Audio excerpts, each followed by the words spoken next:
Bonjour chers amis, partout où vous nous suivez, je m'appelle Gustave Thierry, je suis un Congolais ressortissant de Bukavu. Je voudrais partager ce dimanche, ça dépend de l'heure où vous nous suivrez, en tout cas je voudrais partager quelques éléments que j'appellerai ici les 9 questions stratégiques pour réussir dans un projet. Ce projet peut être vos études, votre carrière, une entreprise, en tout cas dans les affaires.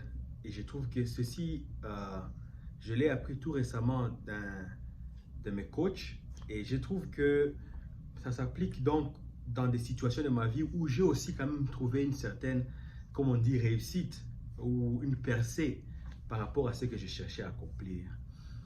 Euh, D'abord, pour commencer, il y a beaucoup de philosophes comme Socrate qui recommandent à chacun de nous de se connaître soi-même.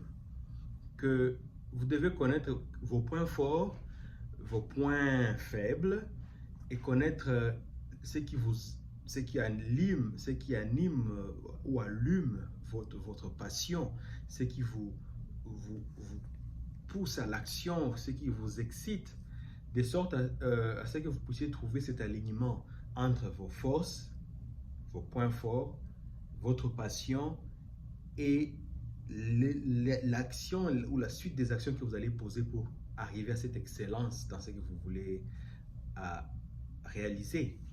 Alors, il y a 9 questions stratégiques qu'il faut se poser. La première question est de savoir, est-ce que j'aime ce que je suis en train de faire maintenant? Et vous trouverez que rares sont les personnes qui actuellement travaillent dans le domaine qui les passionne. La plupart d'entre nous se retrouvent en train de faire un travail juste pour payer de quoi se nourrir, se vêtir, le logement, mais ce n'est pas la passion de la vie que nous avons toujours eue.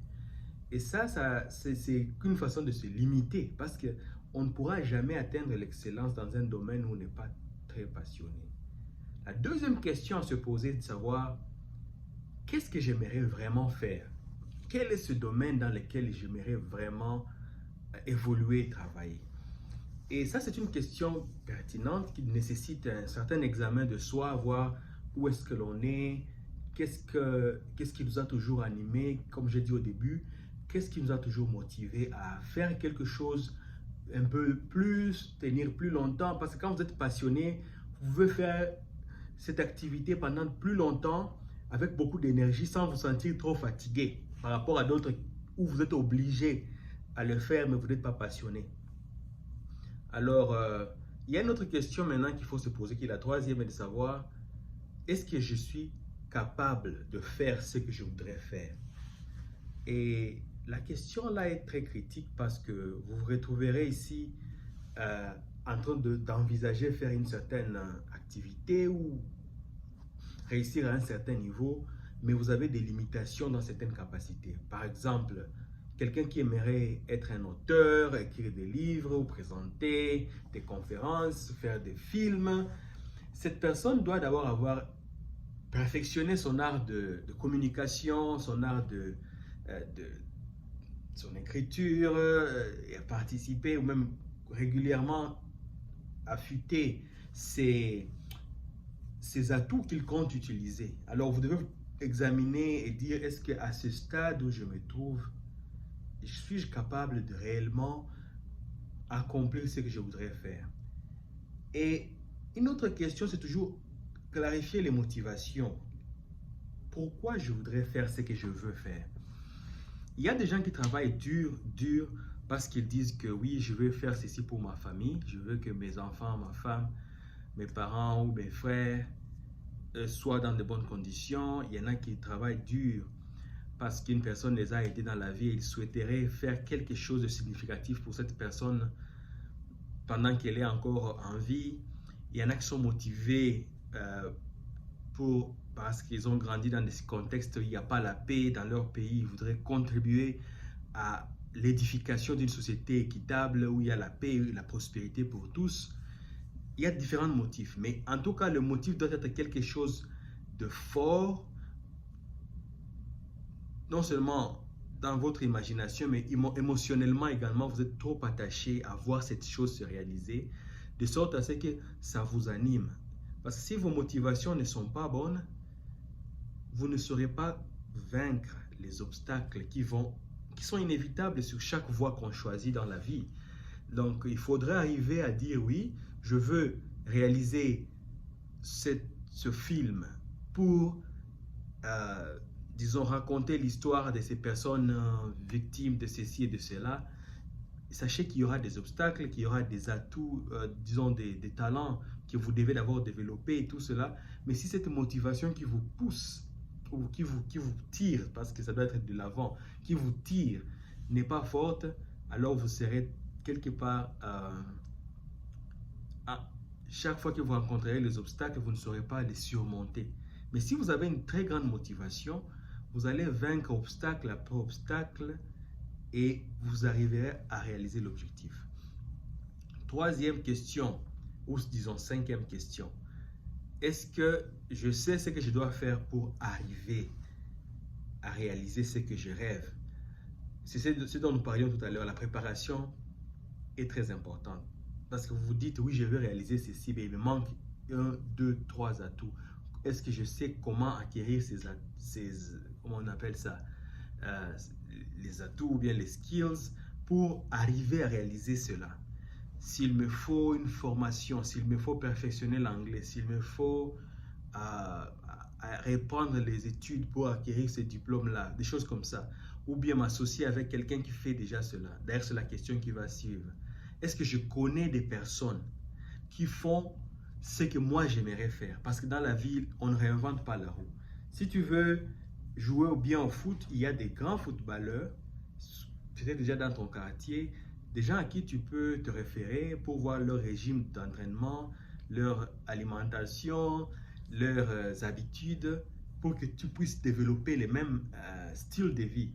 Et cela est réplicable dans d'autres domaines. Il y a des amis qui font le business et qui peuvent te dire, oui, il y a cela, nous faisons notre affaire dans cette manière, et si tu veux te rejoindre à nous, voici ce que tu dois faire. Il y a donc toujours des personnes qui vous entourent, qui ont déjà réalisé ce que vous voulez faire. Mais s'il n'y en a pas, il y a des bons livres qui détaillent les étapes à parcourir pour réaliser ce que vous comptez réaliser. Vous pouvez vous trouver des mentors sur YouTube ou bien sur les réseaux sociaux. Il y a en tout cas des gens que tu peux suivre et tu verras que chaque fois qu'ils postent, chaque fois qu'ils disent quelque chose, c'est dans un sens qui converge avec ce que vous aussi vous comptez réaliser un jour. Et ces personnes-là peuvent servir de mentors pour vous. Ça, c'est très important parce que la moyenne, donc ce que nous réalisons dans la vie, c'est la moyenne des 5 personnes qui sont les plus proches de nous. Si tu es entouré par des amis qui sont en train de rechercher à se réaliser ou à réaliser leur potentiel, tu vas automatiquement développer des atouts aussi positifs qui te rendront capable de réaliser ce que tu comptes réaliser. La question suivante, c'est de savoir, es-tu disposé à payer le prix? Parce que les rêves viennent gratuitement. Chacun de nous formule des rêves. J'aimerais améliorer ma vie, ma santé et tout. C'est gratuit de rêver. Mais le chemin pour arriver à ce rêve, à le réaliser, donc le chemin va nous donner toujours un prix à payer. Et c'est à ce moment-là que les intentions doivent maintenant être traduites dans le concret. Et on trouve que beaucoup de gens qui n'avaient pas une bonne raison, une bonne motivation vont commencer à s'éclipser ou à trouver des excuses. Tandis que d'autres vont les affronter et payer le prix qu'il faut pour atteindre leurs objectifs. La question qui va suivre, c'est de savoir quand est-ce que tu comptes commencer. Parce que beaucoup de gens ont des projets, mais ils disent je commencerai un jour, je vais commencer à m'entraîner dans une semaine ou dans le mois prochain quand tout sera bon. Mais ça, c'est une façon de reporter à plus tard et ça n'arrive jamais. Donc, commence dans un délai raisonnable quand les émotions sont encore fortes.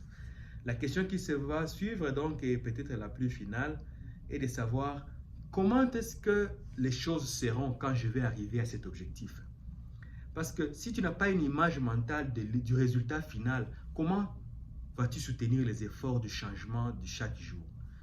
Alors, pour résumer, l'intervention d'aujourd'hui était de se poser les 9 questions stratégiques pour savoir comment on peut passer d'un état donné, d'un travail donné, d'une situation de santé donnée vers une situation meilleure. Et quelles sont les étapes stratégiques qu'il faut se poser?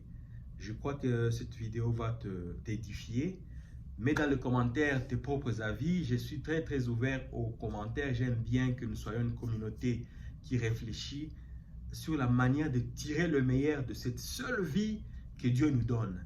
Merci à vous, bon début de semaine et que vous puissiez revoir ces étapes et les appliquer à vos propres domaines où vous voulez réussir. Ciao, ciao et bye bye. C'était votre frère Gustave Chiriguiri. Merci.